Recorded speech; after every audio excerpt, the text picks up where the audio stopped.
Bonjour à toutes et tous. Nous sommes aujourd'hui réunis pour aborder un sujet d'actualité.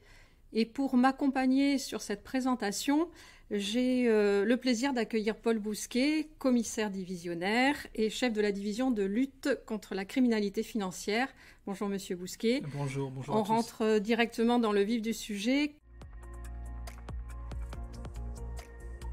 Est-ce que vous pouvez nous en dire un peu plus sur les escroqueries à l'investissement qui touchent plus particulièrement les particuliers? Oui, alors nous constatons de nombreuses escroqueries à l'investissement.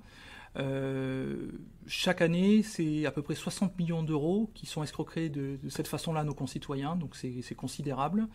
Alors il faut dire que le contexte post-Covid et avec aujourd'hui la crise économique que nous connaissons est très favorable puisque le niveau d'épargne des Français est à son plus haut et que effectivement tout un chacun cherche des produits d'épargne intéressants. Le schéma typique que nous constatons, ce sont des offres d'investissement avec des risques très faibles, qui sont présentés comme avec des risques très faibles, voire inexistants, des placements, des rendements qui sont bien supérieurs à ceux proposés par les banques traditionnelles ou les produits de placement traditionnels, des délais de rentabilité qui sont affichés, qui sont extrêmement courts. Et donc tout ça fait que les épargnants sont très intéressés par ces offres très attractives. Mais la poule aux œufs d'or n'existe pas malheureusement.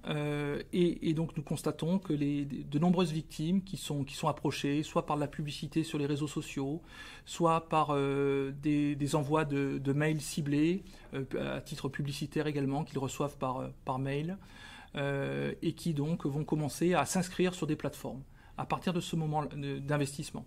Alors les produits d'investissement, ils sont très variés. Il y a l'investissement dans le secteur viticole, de l'investissement dans l'immobilier, les places de parking, la crypto-monnaie, également un investissement dans les EHPAD. Voilà, tout ce qui peut sembler être un investissement un petit peu alternatif avec des rendements intéressants. Les personnes s'inscrivent donc sur ces plateformes et ensuite elles sont contactées par des escrocs qui vont se présenter comme des conseillers commerciaux et qui vont inciter, toujours avec ces mécanismes d'ingénierie sociale, de manipulation psychologique, inciter les personnes à faire des virements bancaires importants.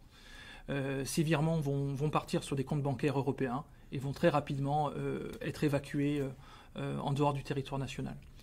Les personnes vont continuer à investir et les victimes vont continuer à investir. Et c'est quand elles vont vouloir récupérer leurs dividendes qu'elles vont se rendre compte qu'elles ont affaire à une escroquerie et les escrocs vont couper toute communication avec eux. Nous avons parfois des préjudices très importants pour des personnes physiques.